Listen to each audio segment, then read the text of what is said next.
तो उस अवस्था में हम लोग पढ़ रहे थे क्रिस्टलीय कोश। यहाँ तक हम लोग पहुँचे थे कि दो, चाहे एक विमीय हो, चाहे द्विविमीय हो, चाहे त्रिविमीय हो, किन्हीं दो अवयवी कण, अवयवी कण माने क्या है, उसकी संरचना में जो कण भाग ले रहे हैं। जैसे NaCl का अगर क्रिस्टल है तो NaCl की एक इकाई जो है वो अवयवी कण है। तो किन्हीं दो गोलों की त्रिज्याओं के बीच में जो स्थान होता है उसे कहते हैं रिक्तिका। चाहे वो एक विमीय हो, चाहे द्विविमीय हो, चाहे त्रिविमीय हो। अब द्विविमीय रिक्तिका जो प्राप्त होती है वो होती है त्रिकोणीय, त्रिकोणीय होती है। और त्रिविमीय जो होती है वो वर्ग में चतुष्फलकीय और घनकोण में त्रिविमीय में वह अष्टफलकीय प्राप्त होती है, अष्टफलकीय प्राप्त होती है। यहां तक हम लोग देख चुके थे। तो त्रिकोणीय संरचना में जो हमारी रिक्तिका है उसकी त्रिज्या और उस अवयवी कण जो है उन गोलों की त्रिज्या में क्या संबंध है, हम इसी की चर्चा करेंगे। रिक्तिका चाहे त्रिकोणीय हो, चाहे चतुष्फलकीय हो, चाहे अष्टफलकीय हो। आइए पहले हम त्रिकोणीय रिक्तिका की त्रिज्या और गोले की त्रिज्या में संबंध क्लियर करते हैं। ये पहला है, ये दूसरा है और ये तीसरा है। तो हम पहले की चर्चा करते हैं। पहला, मान लिया गोले की त्रिज्या r, ठीक, रिक्तिका की त्रिज्या, अब इसको तो r ले नहीं सकते हैं तो हम क्या करेंगे, इसे r1 और इसे r2। त्रिकोणीय की संरचना क्या होगी, एक गोला ऊपर और दो गोले नीचे।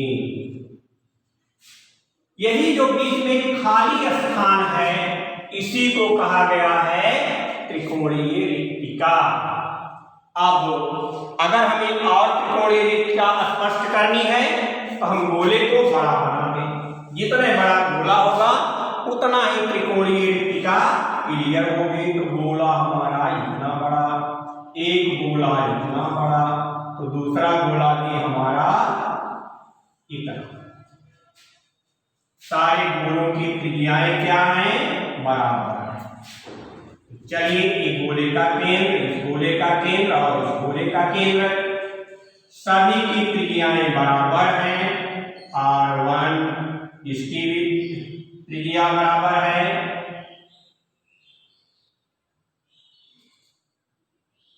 r1 ये भी हो जाएगा।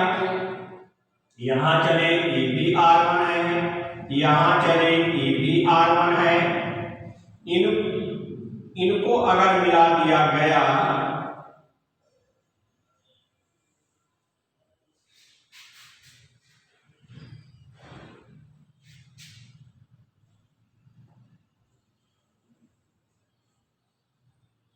तो ये भी r1 और r1 ये हमारी रिक्तिका की त्रिज्या है। अगर इनको हम यहां से मिला दिए, ये हमारा r1 था और ये r2 है, तो रिक्तिका की त्रिज्या हो गई r1 प्लस r2। और अगर हम इसको यहां से मिला दें, नाम डाल दें a b c और ये है हमारा o, यहां हो गया p, तो ए बी सी समबाहु त्रिभुज है। कैसा त्रिभुज है, समबाहु। क्या होते हैं वो, ये की सभी भुजाएं बराबर।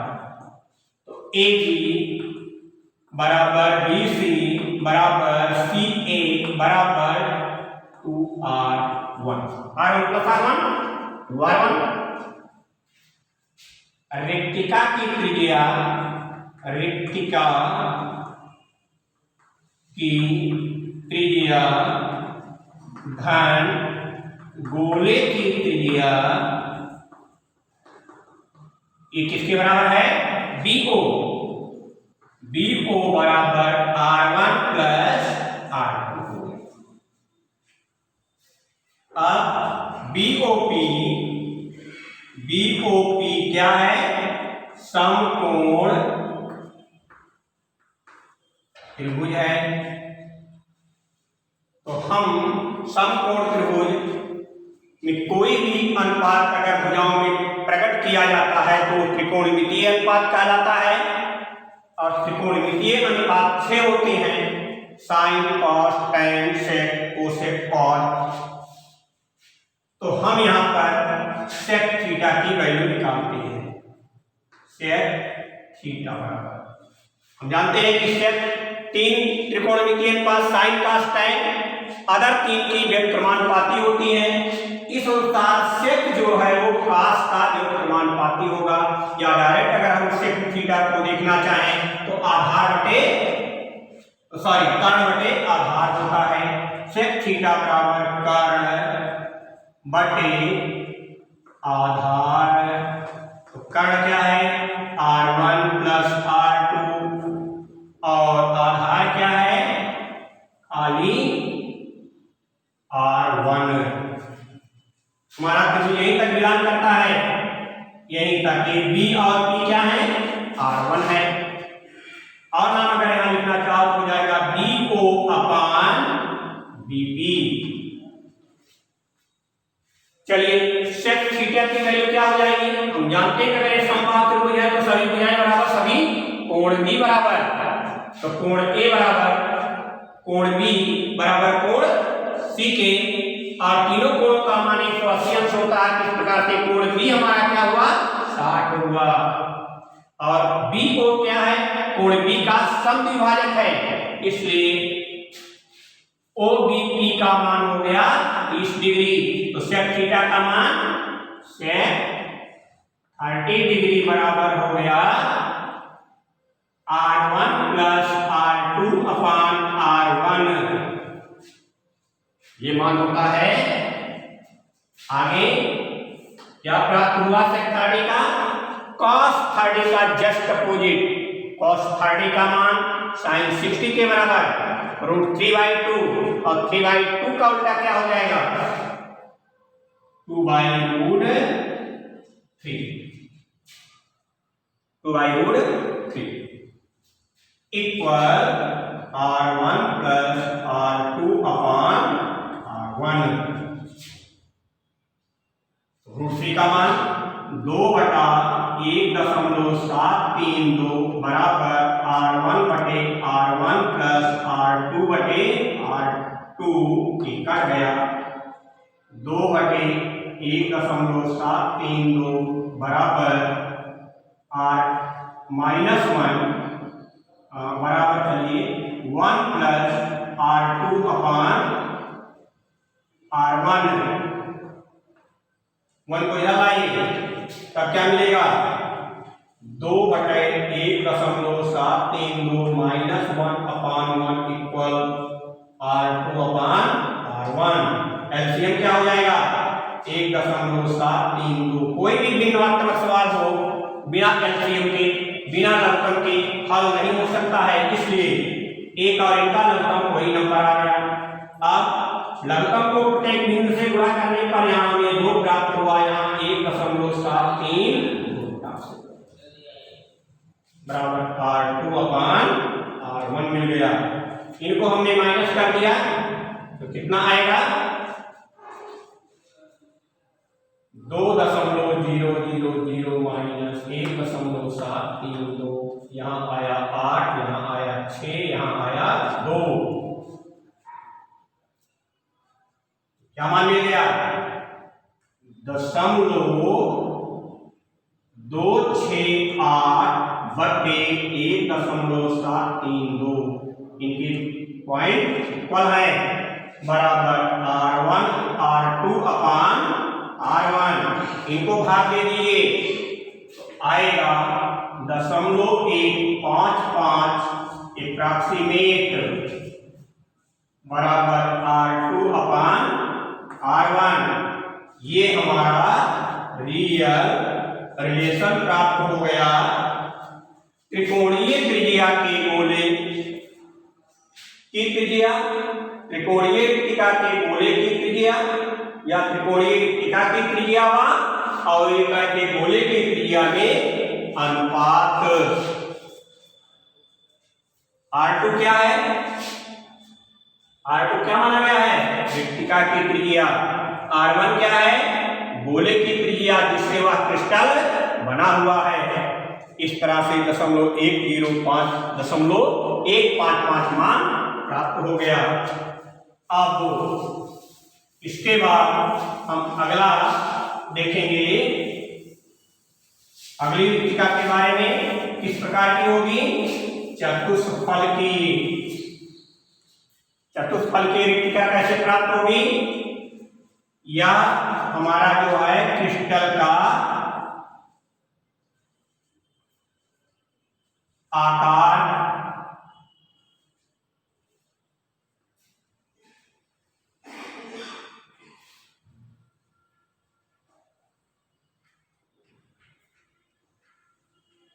क्रिस्टल का आकार हो गया। ये भी क्रिस्टल का आकार है, चाहे दाएं बनाओ चाहे बाएं बन जाए।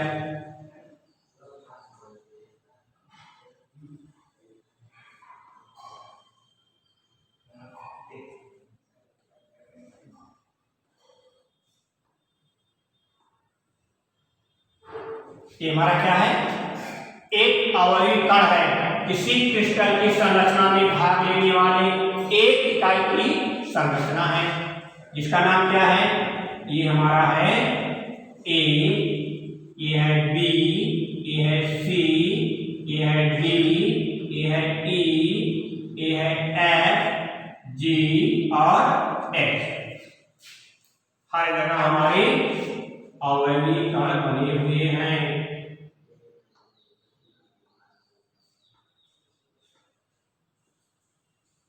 ये हमारे क्रिस्टल की संरचना है। यहां भी है, कण बने हुए हैं।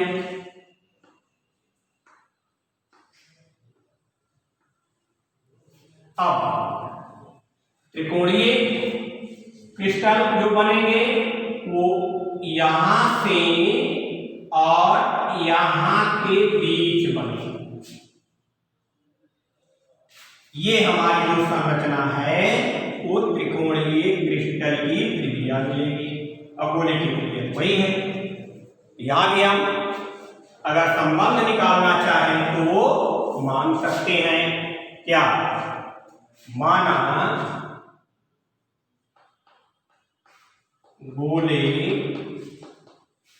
की त्रिज्या, गोले से मतलब अवयवी कण जान लीजिएगा, इकाई संरचना। त्रिज्या जो है R1 है और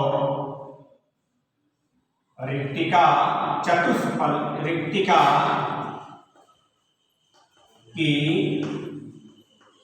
त्रिज्या R2। हर एक इकाई घन की संरचना है। घन के सभी कोण 90 डिग्री के होते हैं। इसलिए अगर हम त्रिभुज ए बी सी की चर्चा करें तो ए बी क्या हो जाएगा? अंडर रूट ए स्क्वायर प्लस ए स्क्वायर। ए का मान क्या है? एक गोला यहां है, एक गोला यहां है। R1 R1 R1 R1 R1 R1, हर बिंदु पर दो दो गोले हैं। इसका मान क्या हो जाएगा? 2R1 प्लस 2R1 का होल स्क्वायर। यहां क्या मिला?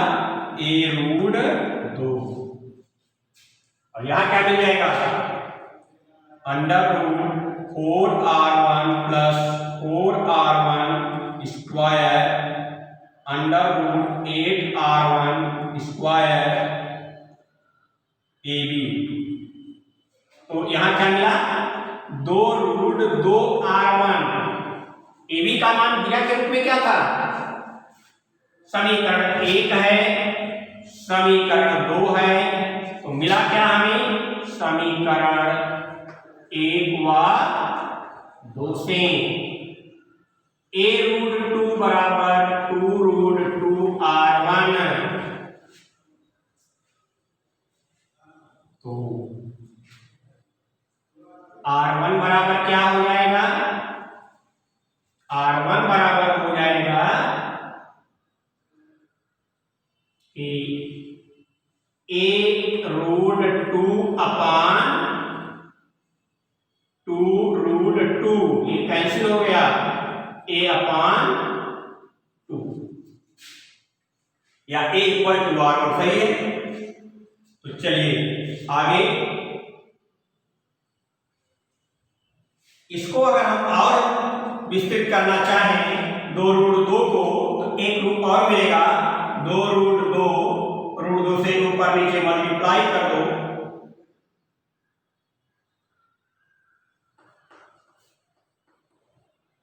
तो क्या मिल जाएगा, छोड़ बड़ी बात, एक रूप मिलेगा, r1 बराबर a/2 मिलेगा। अब आगे हम देखते हैं कि पुनः समकोण त्रिभुज इसमें ए बी डी में, अब यहां पर एडी क्या है, एडी विकर्ण है, एडी बराबर under root A B square plus B D square. A B square क्या था, under root A B square, भुजा के रूप में चलेंगे तो ए रूट 2 का होल स्क्वायर प्लस ए स्क्वायर, और इसके रूप में चलेंगे क्या हो जाएगा, तो क्या मिला हमें, 2a स्क्वायर प्लस ए स्क्वायर अंडर रूट बराबर क्या मिल गया, under root 3a, under root 3a। और एडी में कितने हैं, एडी में एक गोला बीच में भी है, एक गोला यहाँ है, एक गोला यहाँ है, तो ये हो जाएगा ए के लिए 2r1 और ऋतिका के लिए 2r2 बराबर 3a, और a की वैल्यू क्या है, चलिए तो मिल गया, 2 कॉमन ले लिए, r1 प्लस r2 बराबर root 3a, r1 plus r2 बराबर क्या, रूट 3/2a। अब यहां r1 बराबर क्या था, a/2,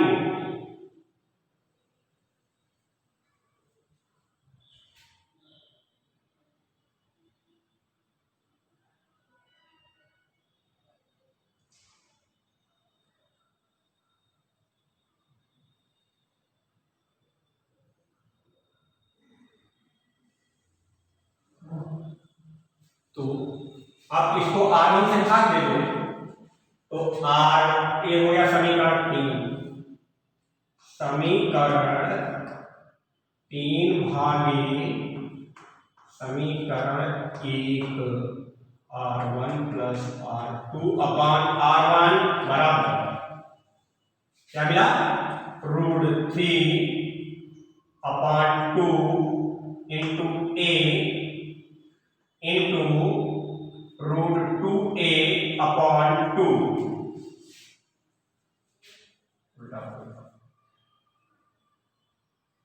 रूट 2 अपॉन 2a।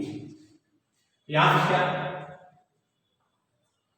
क्या हुआ, 2 से 2 कट गया, a से a कट गया, क्या मिला, r1 अपान r1 प्लस अलग अलग लिख दिया गया, r2 अपान r1 बराबर 3/√2। फिर आगे ये मान कटे 1 हो गया, 1 प्लस R2 अपान R1 बराबर √3 का मान 1.732 बटे √2 का मान 1.414। तो R2 अपान R1 बराबर क्या हो गया, 1.732 बटे 1.414 होल -1। आगे क्या मिलेगा, R1 अपान R2 बराबर एलसीएम 1.414, यहाँ 1.732 माइनस 1.414 घटा दें, कितना आएगा, 1.732 माइनस 1.414, 12 में से 4 गए 8, 2 में से 1 और 7 में से 4 गए 3, 0.318 बटे 1.414। ये दोनों दशमलव पॉइंट कैंसिल हो गए, बराबर क्या हुआ, R1 अपान R2 बराबर 318 बटे 1414। इनको जब हल करेंगे आएगा 0.225। अनुपात क्या निकला, R1 अपान R2 बराबर 0.225। ये हमारी वैल्यू निकली है किसमें, चतुष्फल की रिक्तिका। यहां लिख सकते हैं हम, चतुष्फल की रिक्तिका की त्रिज्या व गोले की त्रिज्या में संबंध। कितना मिल गया, R2 अपान R1 है, इसको डाल लीजिए